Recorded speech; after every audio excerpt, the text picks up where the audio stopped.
So you've heard it said before, do as I say, not as I do. Now, I don't know about you, but I think there's definitely something wrong with this statement. It's kind of like if you're a parent and you tell your kids that there's no desserts before dinner, but they see you snitch a brownie just before everyone sits down at the table. Your kids may have a hard time believing what you say is what you actually mean, what's actually true. The same stands for us as followers of Jesus. I've heard it said, Christians should be the good news before they share the good news. While not always the case, the fact remains that if we're going to share the life-changing message of Jesus Christ with our friends, our lives must agree with that message. This is called authenticity.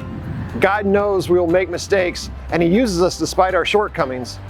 But we are still called to live a consistent lifestyle, one that is holy, set apart. In the book of James, he writes to those who already know Jesus and have committed to following Him. James, throughout his writing, encourages the church to live a life differently and in alignment with God's Word and the teachings of Jesus. It's powerful in James 1:22, where he boldly says, do not merely listen to the Word and so deceive yourselves. Do what it says. If our lives, the public part that everyone sees and even the private part that no one is aware of, are continually in opposition to God's Word, then what kind of witness can we be? People can see a fake from a mile away. Authenticity is a key component to high potency. Remember that equation we talked about last week? High potency plus close proximity plus clear communication equals maximum impact. Our walk must match our talk. Peter, in his final letter before he was about to face execution for his faith, reminds us of this very truth.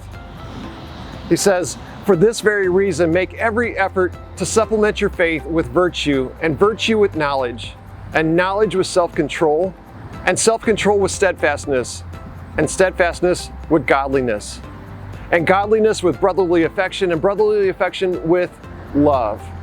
For if these qualities are yours and are increasing, they keep you from being ineffective and unfruitful.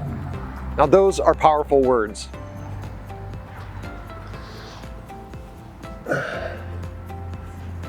But high potency isn't complete with just on this authenticity. There's more to it than that. As a courageous Christian, we must also demonstrate compassion. Our witness must be marked by a deep, genuine love for people. And it is this compassion that begins to open up the hearts of others. Unfortunately for many of us, our fast-paced and self-centered lifestyles get in the way of actually taking time to care for others. We allow our overpacked schedules to dominate our lives, but Jesus invites us once again to live life differently.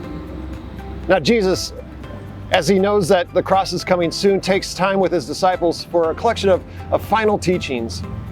And as He is giving them a glimpse of what is to come, He shares what will happen when He returns.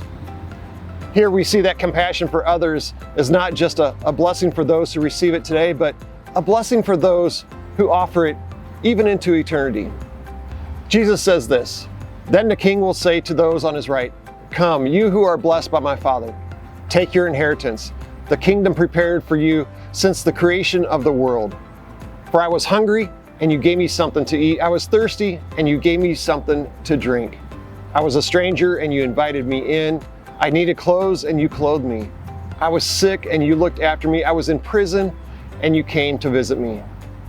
Then Jesus concludes with this. He says, truly I tell you, whatever you did for one of the least of these brothers and sisters of mine, you did for me. If we're going to exhibit high potency in our lives, then we must have a compassionate heart for those around us. For some of us, it's easy for us to talk about the love of God, but it's a completely different thing to actually show the love of God through our actions. This reminds me of a time serving our former congregation in California. For about 6 years, I led a student ministry team along with a couple other staff and a great group of volunteers. Paige was a wonderful young woman who was part of our staff as we led junior high, high school, and college age ministry together. As we were sitting in our office preparing for our weekly worship and teaching, as well as getting ready for our next trip or retreat, Paige was being inundated by emails and phone calls from several parents. And after being pushed to the point of frustration with what seemed to be ridiculous questions for us, she turned to me and said, "You know, it would be good if one of us had at least a little bit of compassion." We often joked about that conversation when ministry would sometimes become challenging. But as we talked about last week, what good is the salt if it remains in the salt shaker? So high potency definitely requires authenticity, as well as a heart of compassion. And on top of that is a call of sacrifice. Now, sacrificial acts are rarely forgotten. To stand out as a contagious Christian in our self-centered, narcissistic culture, there's a need to live selfless, sacrificial lives. When we look at the parable of the Good Samaritan, Jesus gives us a great illustration of what he is calling us to do as his followers, as his apprentices. In this story, we see both the priest and the Levite pass by on the other side, apparently too busy with their own schedules, or just not willing to get their hands dirty with the needs of this beaten, bloody, naked man. But the Samaritan, one that the Jews would not even associate with, had compassion on him. He got down in the dirt alongside the road, he cleaned up and bandaged his wounds, and then he managed to load him up on his donkey or his mule and take him to get even more help. And when he got him to the inn, he cracked open his wallet. He said, "Whatever it takes, I'll cover it." Now that's sacrifice. As Jesus finishes the story, this parable, he asked those he was sharing it with, "Which of these three do you think was a neighbor to the man who fell into the hands of the robbers?" The expert in the law replied, "The one who had mercy on him." So Jesus told him, "Go and do likewise." Go and do likewise. This is what Jesus calls for us to do. If we're going to have maximum impact, if we truly desire to be used by God for the growth of his kingdom, then our lives must have high potency. Our lives must reflect the message of Jesus in all that we do. So authenticity, compassion, and sacrifice are not options, but rather necessary characteristics of those who desire to be contagious Christians. Oh, enjoy some ice cream, because it's melting quick.